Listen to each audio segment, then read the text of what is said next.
Cluster 1, we discuss team building and strategies to deal with team members to get consensus to performing. In this topic, we discuss liaison and networking with stakeholders as a whole. As a leader and/or manager, you'll be required to network with different groups and teams in and outside of the organization. So what is networking? In its simplest form, networking simply means making connections to make exchanges easier. This can be social, personal, professional, or even technical. Networking is valuable in that it provides valuable resources for success. You may not need someone today, but may need them tomorrow. It is important to recognize the meetings that hold opportunities. Networking is also the gathering of resources to get what you want. It establishes new contacts. Networking happens daily, but needs some giving to join additional networks. This will include attending networking functions. These offer opportunity to introduce yourself and your business to a selected target group of people. There are 3 areas that impact your image and how you present yourself. Appearance. Dress for the job you want, not the job you currently have. This professional appearance sets you apart from the rest. If you are wanting to be a manager of a corporate firm, you dress as such. If you're wanting to be a manager of a sporting club, then dress for the job. It all depends on the environment that you're operating in. If it is a sporting event, then appropriate dress for the event would apply. Interpersonal interaction. Networking and relationship building depends largely on interpersonal skills. This does not however mean you have to be a public speaker. It means you are able to communicate. For instance, if you needed to get someone's attention, professional, utilize respectful approach with language and words like, "Excuse me, are you busy?" which allows the receiver to make an informed decision on whether they can attend to you or not. Most cases, people will feel extremely annoyed if they're not assisted immediately. However, it is business, not personal. Thank the person politely and ask if you could return later. We will discuss more on this topic in emotional intelligence. Written interaction. Documents that are produced and sent out are just as much as part of your image as your appearance. A well-written and professional document enhances your image. But if carelessly constructed, the audience will discard and it can damage your career. As discussed in written communication in earlier topics, plan your message and use suitable vocabulary. This will require you to increase vocabulary in language you are writing in. The following definitions make up the skills for interpersonal connections. Leadership. The definition, the process of successfully influencing the activities of a group towards the achievement of a goal.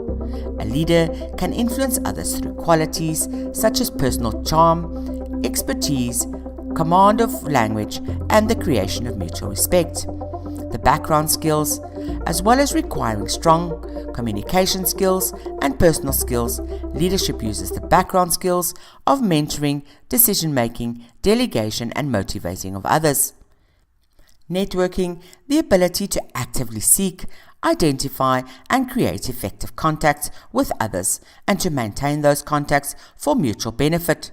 The background skills, network building, and motivation of others. And then teamwork, which involves working with others in a group towards a common goal.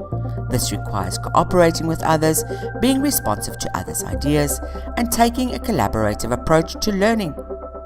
Teamworkers or teamwork uses the background skills of collaboration, mentoring, decision-making, and delegation. All 3 form part of a synergy that make up networking. To become a powerful networker, we have seen that it is important to plan your message, whether oral or written. Think before speaking and/or writing. When wanting to attend an official networking event, first decide on the goal. What am I going there for? Plan according to the goal what you want to get out of the event. Susan Rowan has the following tips for networkers.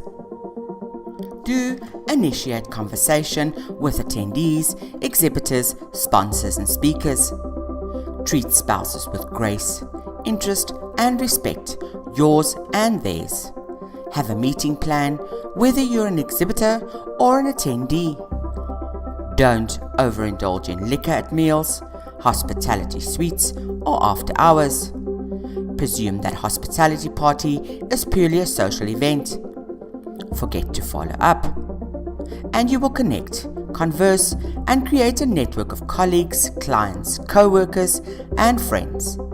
As a leader, you will find that one of your most important roles is to liaise and network internally and externally with stakeholders, colleagues, team members, management, suppliers, associations, professional bodies. When communicating with role players, whether internally and externally, find out ways that you can assist and or provide them with referrals.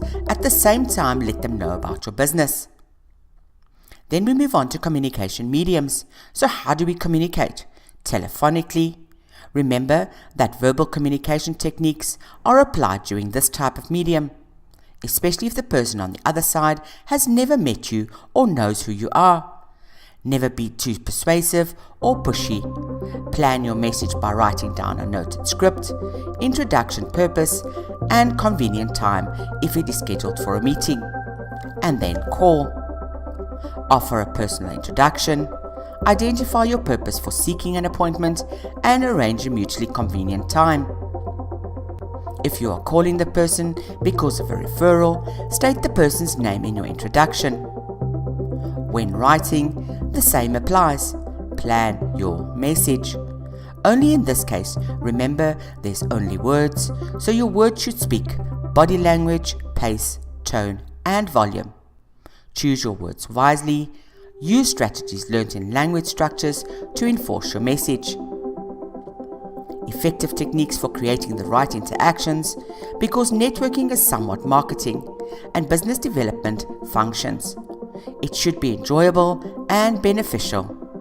Firstly, join the right groups. Time and energy are as valuable as money. Seek out those organizations whose members can help develop your business. Plan in advance. Don't go to a networking function unprepared. Know in advance who will be there and what the format of the event will be.